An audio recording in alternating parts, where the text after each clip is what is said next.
শেখ হাসিনার দেশে ফেরার সিদ্ধান্ত ঢাকা এবং দিল্লির মধ্যে নানা রকম জটিলতা তৈরি করেছে।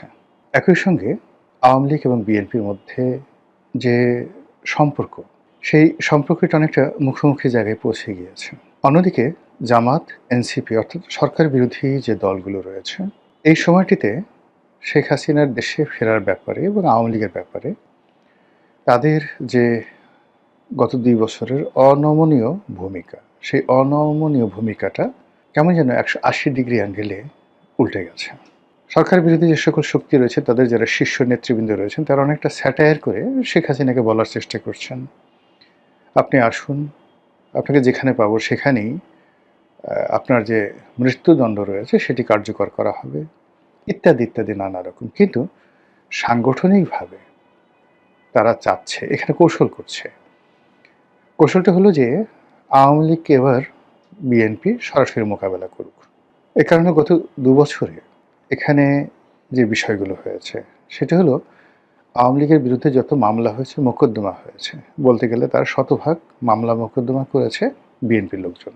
এবং তারা এই কাজগুলো করে যথেষ্ট চাঁদাবাজি করেছে, অর্থবৃত্তের মালিক হয়েছে এবং আওয়ামী লীগের পরিবারকে জিম্মি করে রাজনৈতিক, অর্থনৈতিক, সামাজিক ফায়দা লুট করেছে। আর অন্যদিকে ৩২ নম্বর ভাঙা, তারপর বিভিন্ন জায়গাতে আওয়ামী লীগের লোকদের উপর মব করা, এরকম কিছু ঘটনাকে, যেগুলোকে সাধারণত জামাত এবং এনসিপি বিচ্ছিন্ন ঘটনা বলছে, কিন্তু এগুলোকে ক্যাপিটালাইজ করে এমনভাবে প্রচার করা হয়েছে যে গত ২ বছরে আওয়ামী লীগের উপর যত অন্যায় হয়েছে, অবিচার হয়েছে, তা আসলে জামাত করেছে, এনসিপি করেছে।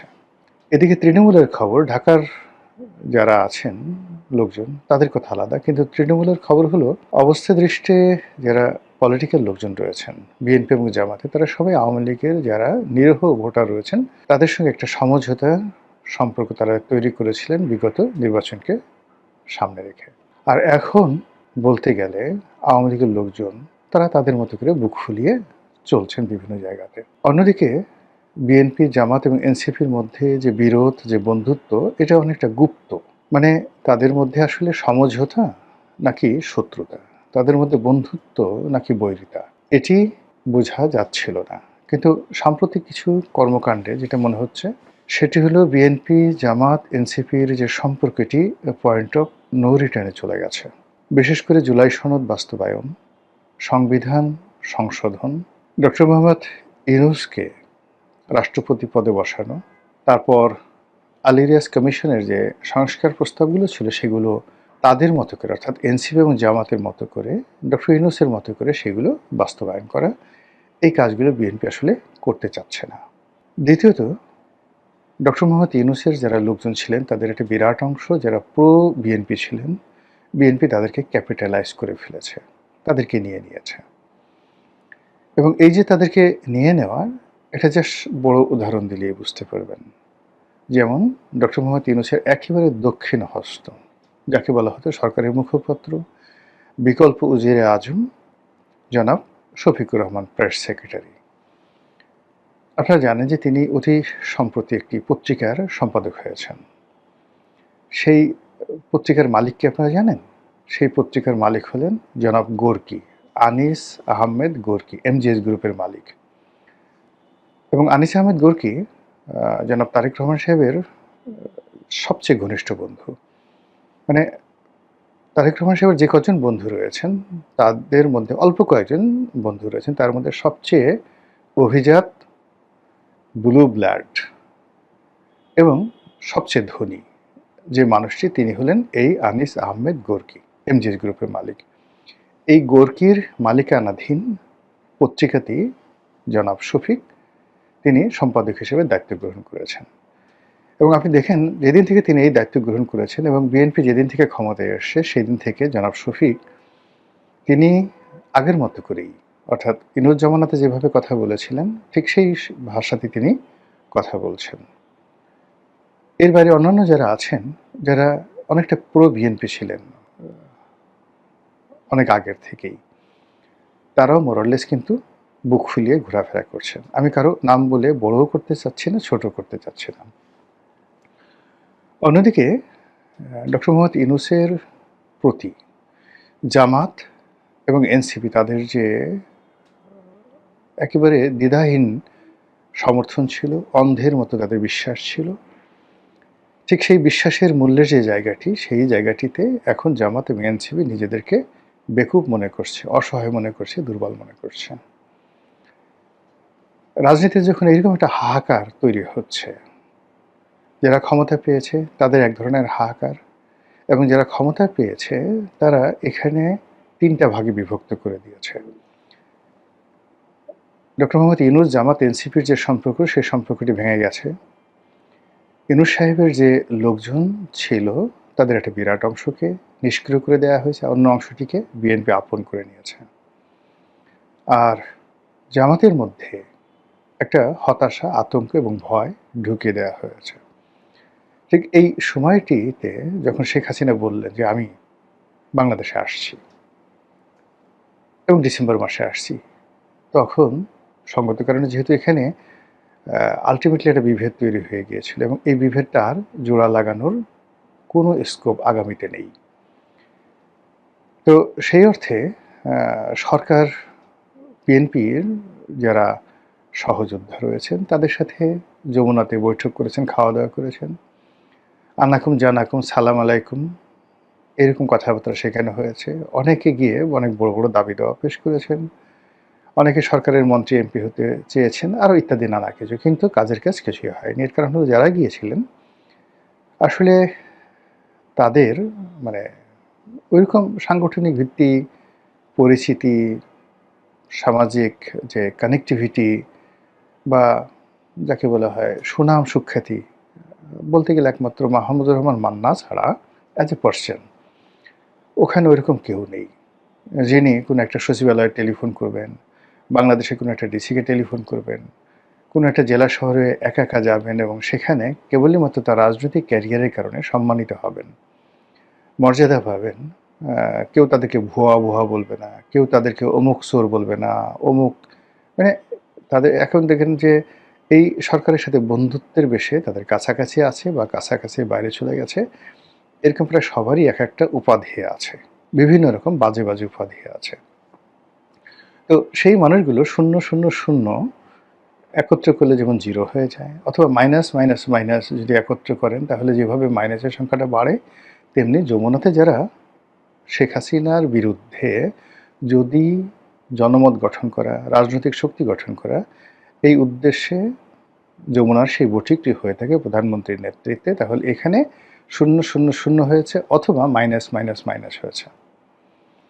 অন্যদিকে জামাত যারা আছে তারা আসলে কি করছে এটা সরকার জানে না, আমরাও জানি না। বহু আগে একেবারে ঠিক 2024 সনের দিকে আমার কাছে মনে হয়েছিল যে আগামীতে যে রাজনৈতিক মিত্রতা হবে, সেই মিত্রতা হবে জামাতের সঙ্গে আওয়ামী লীগের। আবার বিশ্বাস করেন এই কথাগুলো আমি এই ইউটিউবে বহুবার বলেছি। জামাতের সঙ্গে দিল্লির কানেকশন, জামাতের সঙ্গে আওয়ামী লীগের কানেকশন, এই কথাগুলো 2024 সনের সেপ্টেম্বর অক্টোবর মাসে বলেছি। আজকের দিনে এটার যে রূঢ় বাস্তবতা, এটা আমি না, স্বয়ং প্রধানমন্ত্রী বা বিএনপির যারা শীর্ষ নেতৃবৃন্দ রয়েছেন তারা এইরকম যাকে বলা হয় কথা বলাবলি করছে। ঠিক সেই সময়টাতে শেখ হাসিনা বাংলাদেশে আসতে চাচ্ছেন। এটা নিয়ে আওয়ামী লীগের মধ্যে একটা মিশ্র প্রতিক্রিয়া দেখা দিয়েছে। তারা এখন কি করবেন? অনেকে যেমন খুব স্বপ্ন দেখছেন শেখ হাসিনা আসবেন, এটা হবে, এটা হবে, এটা হবে, তারা সবাই গণহারে জেলে যাবেন। অথবা অনেকে চিন্তা ভাবনা করছেন শেখ হাসিনা যেদিন আসবেন সেই দিন আসলে তারেক রহমান সাহেব আসার পরে যেভাবে পরিস্থিতি সব কিছু তারেক রহমান সাহেবের নেতৃত্বে চলে গেছে, নিয়ন্ত্রণে চলে গেছে, শেখ হাসিনা আসলেও একই পরিস্থিতি হবে। এটা আওয়ামী লীগের বিশাল শ্রেণী মনে করছে। আওয়ামী লীগের যারা একটু সমঝদার তারা চিন্তা করছে যে আচ্ছা ঠিক আছে, দেশের বাইরে পালিয়ে থাকার চাইতে এখানে এসে আমরা যদি জেলখানাতে থাকি, দেশে রাজনীতি করি, তাহলে অন্তত মুখ রক্ষা হয়। শেখ হাসিনা হয়তো মনে করছেন যে আমি আর বাঁচব কয়দিন, এই সময়টিতে আমি আমার দেশের মাটিতে থাকব, দেশের মাটিতে কবর রচিত হবে, এরকম একটা আকাঙ্ক্ষা তার মধ্যে আসতে পারে। আবার অন্যদিকে তার যে জিদ, তার শরীরের যে অবস্থা এবং একই সঙ্গে তার যে অতীত ক্যারেক্টারিস্টিক্স, সেই দিক থেকে তার যে হুমকি, এই হুমকিটা যে ফেলে দিতে, মানে সরকার যে ফেলে দিবে বা গণ্য করবে না, এটাও কিন্তু কোনো অবস্থাতেই যাকে বলা হয় মনে করার কোনো কারণ নেই। একেবারে সর্বশেষ যেটি, সেটি হলো দিল্লি। এখানে সরকারের সাথে কি খেলা খেলছে, এটার উপর অনেক কিছু নির্ভর করবে। যেমন দেখা গেল যে প্রথম দিকে একেবারে দিল্লি এগিয়ে এলেন তারেক রহমান সাহেবের সাথে সম্পর্ক করার জন্য, কিন্তু পরবর্তীতে বিভিন্ন কারণে সেই সম্পর্কটা হলো না। তারপর চীন ভ্রমণের পরে সেই পরিস্থিতি একেবারে ইনুজ্জামানার মতো চলে গেল। আবার সাম্প্রতিক সময় দিল্লি আবার তারেক রহমান সাহেবকে সেপ্টেম্বর মাসে দিল্লি ভ্রমণের বিমস্টেক উপলক্ষে দিল্লি ভ্রমণের আমন্ত্রণ জানিয়েছেন। ইতিমধ্যে অন্তত বাংলাদেশের যে বিষয় নিয়ে দিল্লি এবং ওয়াশিংটন যে একত্র হয়ে গেছেন, ডোনাল্ড ট্রাম্প এবং মোদির মধ্যে হাজারো বিরোধ থাকা সত্ত্বেও বাংলাদেশের প্রশ্নে তারা ঐক্যমত পোষণ করছেন, এটা প্রায় নিশ্চিত। ২ নম্বর হলো যে দিল্লি এবং আমেরিকা বুঝে গেছে তাদের যে কৌশলগত যে বিষয়গুলো দরকার বাংলাদেশ থেকে, মূলত সে বাংলাদেশ থেকে ব্যবসা বাণিজ্য নিয়ে ভারতেরও মাথা ব্যথা নেই। এর কারণ হলো তাদের ট্রিলিয়ন ট্রিলিয়ন ডলারের ইকোনমি। সেখানে বাংলাদেশের সঙ্গে তাদের যে ব্যবসা, বড়জোর কত $40 বিলিয়ন ইয়ারলি ব্যবসা, নট মোর দ্যান দ্যাট। আমেরিকার সাথে আমাদের ব্যবসা বাইলেটারাল কত হবে? খুব অল্প, বড়জোর $20 বিলিয়ন ব্যবসা। এর মধ্যে আমরা এক্সপোর্ট করি কত, আর তারা ইম্পোর্ট করে খুব অল্প। তারা ইম্পোর্ট করে, মানে তারা এক্সপোর্ট করে খুব অল্প, আমরা এক্সপোর্ট করি অনেক বেশি। কিন্তু আমেরিকার ইকোনমির সাইজে এটা একটা পিনাটও না, সর্ষে দানা। তো কাজে এখানে ব্যবসা বাণিজ্য টাকা পয়সার চাইতে মিলিটারি অ্যাসপেক্ট এবং যেটাকে বলা হয় ভূ রাজনীতির যে গোলকধাঁধা, কৌশলগত দিক, এটা বেশি গুরুত্বপূর্ণ, বিশেষ করে চীনকে মোকাবেলা করার জন্য। এবং আমেরিকার যে ইন্দো প্যাসিফিক নীতি এবং একই সঙ্গে মায়ানমার অ্যাক্ট বা বার্মা অ্যাক্ট, একই সঙ্গে দিল্লির 7 সিস্টার এবং চীনকে মোকাবেলা, এই 3টি বিষয়ে তারা বুঝে গেছে যে কৌশলগতভাবে পার্টনার হিসেবে বিএনপি তাদের কাছে শক্তিশালী, নাকি আওয়ামী লীগ তাদের কাছে গুরুত্বপূর্ণ শক্তিশালী পার্টনার। 2 নম্বর হলো যে তাদের স্বার্থ স্ট্রংলি রক্ষা করার ক্ষেত্রে শেখ হাসিনা সক্ষম, না তারেক জিয়া সক্ষম।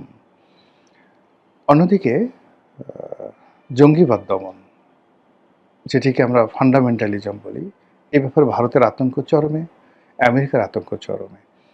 তো সেই ব্যাপারে আওয়ামী লীগ এবং শেখ হাসিনার সঙ্গে আমেরিকা এবং দিল্লির যে সম্পর্ক, সেই সম্পর্কটি কোনো অবস্থাতেই বর্তমান বিএনপির নেতৃত্ব স্পর্শ করতে পারবে না। তো সেই দিক থেকে ফাইনালি একবার সামনে টেনে, অর্থাৎ মাছ যেভাবে শিকার করে, আপনি মাছ বড়শি গিলে ফেলেছে, এখন একবার তাকে ছেড়ে দেন, একবার টানেন, এভাবে একটা সময় সে রক্তাক্ত হবে, দুর্বল হবে এবং পরবর্তীতে আপনি তাকে উঠিয়ে একদম সুন্দর করে ফ্রাই করে খেয়ে ফেলবেন। এইভাবে সরকারকে টানা হেঁচড়া আমেরিকা করছে, তারপর ভারত করছে, IMF এর মাধ্যমে করছে, বিশ্ব ব্যাংকের মাধ্যমে করছে, দিল্লির কূটনীতির মাধ্যমে করছে, যেটাকে আমরা সাউথ ব্লক বলি, তার মাধ্যমে করা হচ্ছে, সিআইএর মাধ্যমে করা হচ্ছে, রয়ের মাধ্যমে করা হচ্ছে। আবার এই যে বাংলাদেশে বিভিন্ন জায়গাতে যে বোমা পাওয়া যাচ্ছে, এর মাধ্যমেও সরকারের যে এনার্জিটা নষ্ট করে দেওয়া হচ্ছে। আর এই যে এনার্জিগুলো যখন নষ্ট হতে হতে সেপ্টেম্বর অক্টোবরের দিকে এই এনার্জি আরও নষ্ট হয়ে যাবে, ঠিক সেই সময়টাতে শেখ হাসিনার বাংলাদেশে আগমন নিয়ে দিল্লি যে কী খেলা খেলবে, সেটা আমরা এখনো পর্যন্ত আন্দাজ করতে পারছি না।